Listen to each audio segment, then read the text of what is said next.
This menu has several pages that allow you to customize signal behavior from your guitar.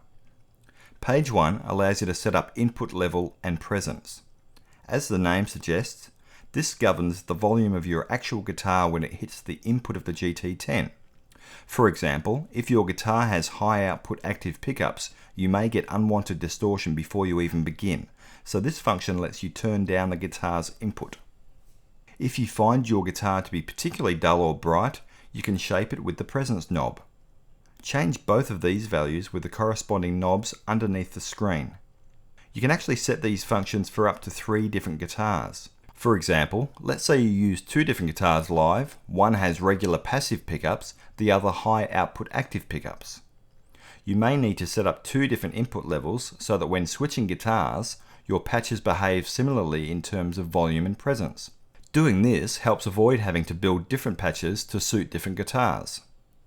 Now, if you press the right parameter button, you'll come to the global EQ. If you play live regularly, you'll know that every venue sounds different.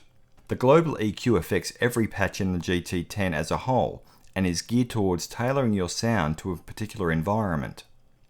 If you are not very familiar with how EQ works, refer to the chapter about EQ for a better understanding. Page 3 in the Input-Output menu contains other global levels that you may find useful. Again, these settings affect the GT10 as a whole. The noise suppressor threshold is set to 0 dB by default, but occasionally you may connect a guitar that is possibly too noisy or the signal too weak, so the global threshold will allow you to adjust this without having to change every single patch. The reverb level allows you to change the output of the reverb globally. Let's presume you have created all of your patches in your bedroom or home studio where the reverbs are being absorbed by the surrounding environment, like carpet and window dressings. Then you have to play a gig in a huge hall or church that has a lot of natural reverb that will make your patches too wet or over-accentuate them.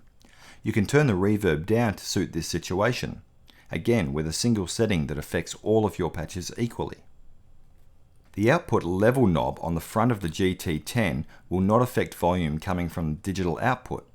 So you use the USB digital output setting in the Input-Output menu to adjust it. This is very handy if you are recording and are running your main outputs to a separate output for monitoring.